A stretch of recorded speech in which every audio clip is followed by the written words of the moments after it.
At sarang kapayas. So mag-atsara tag kapayas, kinahanglan jud nato ang kapayas no. So ato sa nang panitan pagkahuman ko ag liso. Kinahanglan ko haon nato na tiloko nato ng liso guys kay wala sila labot. Pagkahuman ato dayon na siyang bangguron sa atong bangguran. Sige lang, paspas lang, sige banati lang, mahuman ra lagi ka ana og banggod ana to ang kapayas ron. Banggod lang, banggod lang, banggod lang, sige lang. Kay kinahanglan nato na siya humanon jud. Ni human ana niya guys, butangan dayon na nato siya og asin. So ang akong gibutang ana, inana ang sukod, upat ka ingon ana ang ako ang gibutang dira nga asin. So karon ato dayon na siyang kumuton. Ang purpose anang asin guys para mogawas to ang ihang duga. Kinahanglan mao na ang atong mapagawas kanang duga sa kapayas. Kinahanglan mapagawas jud na siya. So atong kumot-kumuton aron magawas ang duga ug ato na siyang pigaan. So samtang human na ka ato, set aside nato to siya dili napunta sa atong lain uban pa nga mga pangsagol. Ang atong carrots, ang atong atsal, ahos, sibuyas ug luya. So mao na kamo na bahala og design sa inyong carrots guys ug naaputay paminta nga powder. Karon kay nagdikit-dikit man ang kapayas no sa atong pagkumot, kinahanglan ato na silang bulag-bulagon. So dili sila dapat magdikit-dikit kay para ang lasa jud musubsub jud bawat hibla sa ilaha, bawat usa sa ilaha makasubsub jud sa ato ang lasa sa ato ang sauce. Kay ni guman ana guys, sauce naman pod ang ato ang buhaton.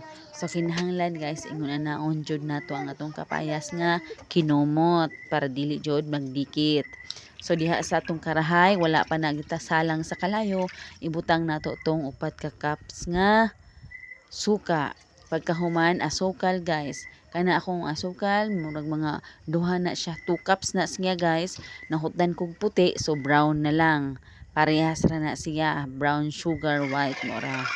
Pagkahuman ato nang karaw-karawon. So atong karaw-karawon para matunaw ang asukal. Wala pa nay kalayo ha. Pagkahuman atong ibuta ang atong ahos ug ang atoang luya. Mao nay atong unang ibutang dinhaa. Samtang wala pa sa kalayo ang atong karahay. Atong karaw-karawon aron matunaw. Pagkahuman ato na nang isalang sa kalayo guys, medium heat lang. So bawal karawon ang suka nga di pa mubukal, dapat pabukalon pag-ayo usa nimo karawon. Pagkahuman i-add na nato ang mga nabilin pa natong mga pangsagol, ang atong carrots, atsal, sibuyas ug uban pa. Ug naa pa ito ato ang atong mga nabilin pa ang atong pamintang durog. So mao na siya guys, ato nang ihalo tanan, pabukalon kadali. O pagkahuman i-add nato ang atoang kinagod nga kapayas. Mao na siya guys. Add na nato tong kapayas, ang atong main ingredients sa atong atsara nga kapayas. So ihurot og butang dinhaa. Pagkahuman atong karaw-karawon, atong kuan jud sa sauce nga masupsup jud niya ang sauce. Pabukalon kadali ra jud na siya guys, dili dapat mo overcook. Kay lami jud kay napagudpud pa ini kaon nimo. Lami kay na siya guys ipare sa piniritong bulad, piniritong isda, bisan pag walay pares guys lami jud na siya isud-an. Kay maora pod na ang akong gisud-an og panihapon ang atsara nga kapayas. So i-try na dayon na ninyo.